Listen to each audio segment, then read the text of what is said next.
mianatra eo atongotry Jesosy isan'andro.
Miarabantsika tsirairay avy indray atatra ity alarobia fa 1 volana jiona ity misaotra an'Andriamanitra hatrany isika fa mbola nomeny tompon'andro ny fitahinany koa mandrakotra antsika hianatra ny teniny isika an'io lesona ho an'ny lehibe dia iara hivavaka Tompoandriamanitra eo mbola misaotra anao zahay fa mbola nomenao tompotaona indray fa ny mandinika ny teninao mangataka anao mba hamela ny fahadisoana sy ny heloka rehetra ary koa nazava ny teninao araka ny setraponao eo aminay aminaran'i Jesosy. Amen.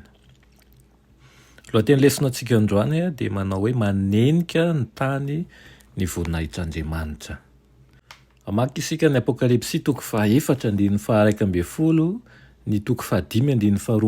ary ny 7:1-1. Toy izao avy ny vakiteny amin'ny anaran'i Jesosy. Ianao tomponay sy Andriamanitra no mendrika handray ny voninahitra sy ny haja ary ny hery, fa ianao no nahary ny zavadrehetra ary noho ny sitraponao no nanisy sy nahary azy. Nanao tamin'ny feo mahery hoe ny zanak'ondry izay novonoina dia mendrika handray hery sy harena sy fahendrena sy faherezana sy haja sy voninahitra ary saotra. Rehefa afaka izany dia nahary ohatra ny feo ny vahoaka betsaka tany an-danitra ao nanao hoe aleloia, ny famonjena sy ny voninahitra ary ny hery dia n'Andriamantsika. Amen. Ny fifanandrinana lehibe eo amin'ny tsara sy ny ratsy eo amin'izao tontolo izao ary rehetra izao dia mahakasika koa ny voninahitra sy ny haja n'Andriamanitra. Nambaran'ny Satana ilay anjelim-piodina fa manao ny tsirary n'Andriamanitra satria mitaky ny ankofana aminy, kanefa kely fotsiny ihany no omeno setran'izany. Milaza manko ilay ratsy fa ny laran'Andriamanitra ozy izy dia mametraka ny fahafahantsika sy ny fifaliantsika. Maneho ny fahadisoan'izany anganongano izany nefa ny fiainan'i Jesosy sy ny fahafatesany ary ny fitsanganany tamin'ny maty. Nidina teto amin'izao tontolo izao izay lavaky ny menarana ilay namorona antsika mba hanavotra antsika. Teo amin'ny hazo fijaliana no namaliny ny fiampangany santana sy nanehoany fa sady be fitiavan'Andriamanitra no marina. Babon'izany fitiavana izany ary mihevitra ny amin'ny hajan'ireo olony amin'ny andro farany ka manome voninahitra n'ilay toetrany be fitiavana sy manolotra ny ainy. Amin'ny tontolo tia tena sy tsy araka n'Andriamanitra ary manazava ny tany ny toetran'Andriamanitra. Zao ny voasoratra ao amin'ny Exodosy 7:17-15 sy ny 7:20. Ary hoy Mosesy mba hampitahao ny voninahitra aho, mba hampahitao ny voninahitra aho fa io kosa Jehova izao hampandalo ny fahatsarako rehetra eo anatrehanao ka hanonona ny anaran'i Jehova eo anatrehanao fa hiantra izay hiantrako aho ary hamindra fo amin'izay hamindrako fo. Ny voninahitran'Andriamanitra dia ny toetrany.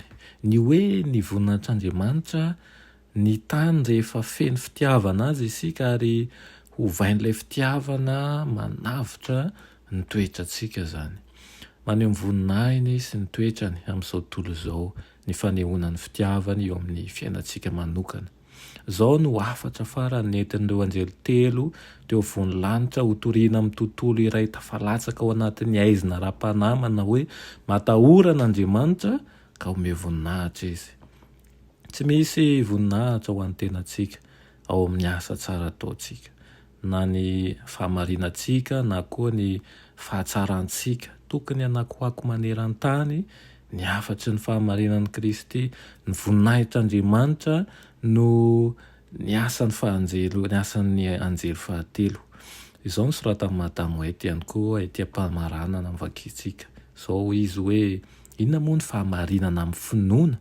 Asan'Andriamanitra izay mametraka ny voninahitry ny olombelona ho eo amin'ny vovoka izany, ary manao an'izay tsy azon'ny olona tao amin'ny herin'ny tenany.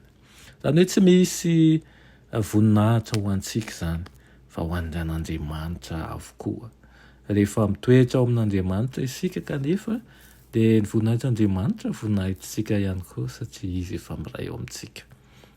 Faniriko aminao dia mba ao aminao anie Kristy, mba hahafahanao ihany koa mampita manenika ny tany ny voninahitran'Andriamanitra, satria lehibe ihany koa ny famindram-pony.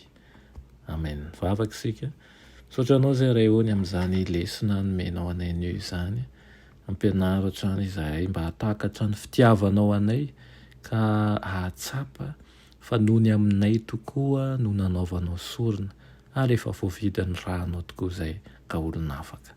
Ampianaro izay ho tia amin'ny fahamarinana ka isafidy ny andany aminao isan'andro ary hanavao ny fanoloran-tenany amin'izany, ka tsy ho alanay intsony ireo hitanay fa fahavalo, satria ianao koa efa manavitra azy ireny.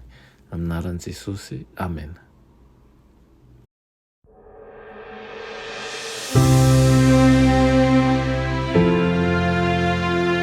Mianatra eo an-tongotry Jesosy isan'andro.